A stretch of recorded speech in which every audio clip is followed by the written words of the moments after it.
चलिए आगे बढ़ते हैं। उधर राजस्थान राज्य शैक्षिक अनुसंधान और प्रशिक्षण परिषद उदयपुर ने इस बार नए पाठ्यक्रम में चौथी कक्षा की अंग्रेजी विषय की किताब से मानगढ़ धाम का पाठ हटा दिया है और अब इस पाठ के हटाए जाने के बाद से राजनीति गरमा गई है। बीजेपी इस मामले में गुमराह करने की बात कह रही है और कांग्रेस इस मामले में बीजेपी पर निशाना साध रही है। राजस्थान पाठ्य पुस्तकों से मानगढ़ धाम का पाठ हटाने के सवाल पर बीजेपी प्रदेश अध्यक्ष मदन राठौड़ ने कहा कि पूरी तरीके से गलत और गुमराह करने वाली बात है। मानगढ़ धाम का पाठ जो है वो चौथी कक्षा की किताब में था, लेकिन अब इसमें बदलाव करके 5वीं कक्षा की किताब में लाया गया है। कांग्रेस विधायक अर्जुन बामनिया ने पाठ हटाने को लेकर बीजेपी पर निशाना साधा। बामनिया ने कहा कि मानगढ़ धाम का इतिहास 1913 में हुए आदिवासी समाज के बलिदान को याद करता है। देश की आजादी के लिए तकरीबन यहाँ पर 2500 आदिवासी शहीद हो गए थे और इस इतिहास को पुस्तक से हटाना आदिवासी समाज और आदिवासी शहीदों का अपमान है। क्या बीजेपी आदिवासी समाज का ये इतिहास नहीं मानती है या बच्चों को वो इतिहास पढ़ाने का अधिकार नहीं है? पीएम बांसवाड़ा आ रहे हैं और उन्होंने कहा कि वो निवेदन करता हूं कि मानगढ़ धाम और कालीबाई के इतिहास को पुनः पुस्तक में जोड़ने का शिक्षा मंत्री को निर्देश दें।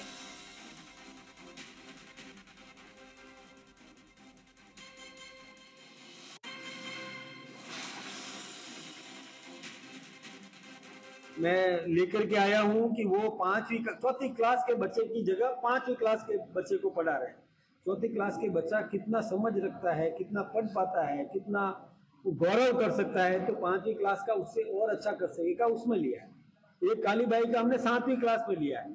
तो पाठ्यक्रम तो उसी बच्चे को पढ़ाया जा रहा है और आज अच्छे तरीके से पढ़ाया जा रहा है। लेकिन कुछ लोग हैं भ्रम पैदा करने की कोशिश कर रहे हैं कि वो हटा दिया, जबकि हटाया नहीं है। मेरे पास में है, वो सब मैं लेकर के आया हूं और ये देखिए, ये पाठ्यक्रम के अंदर सम्मिलित है। सबसे पहले तो उस पाठ्यक्रम को वहां से हटाने के पीछे क्या रीजन रहा और क्यों हटा, ये माननीय सांसद महोदय बताएं। और उनके वीडियो से मुझे ऐसा लगा कि ये भारतीय जनता पार्टी के नेता नहीं, आदिवासी समाज को गुमराह करना, आदिवासी समाज और भारतीय जनता पार्टी के बीच में दलाली के रूप में उनका भाषण मुझे वीडियो सुनने को मिला है। बांसवाड़ा से सहयोगी अजय ओझा हमारे साथ फोन लाइन पर हैं।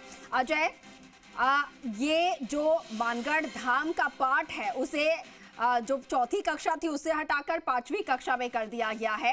ऐसे में बच्चे और ज्यादा अच्छे तरीके से उनके बलिदान को समझ पाएंगे। आखिर इसमें दिक्कत क्या है? कांग्रेस की तरफ से आखिर क्यों इसका विरोध किया जा रहा है? अगर हटा दिया जाता तो विरोध की बात होती, लेकिन इसे 5वीं कक्षा में रखा गया है।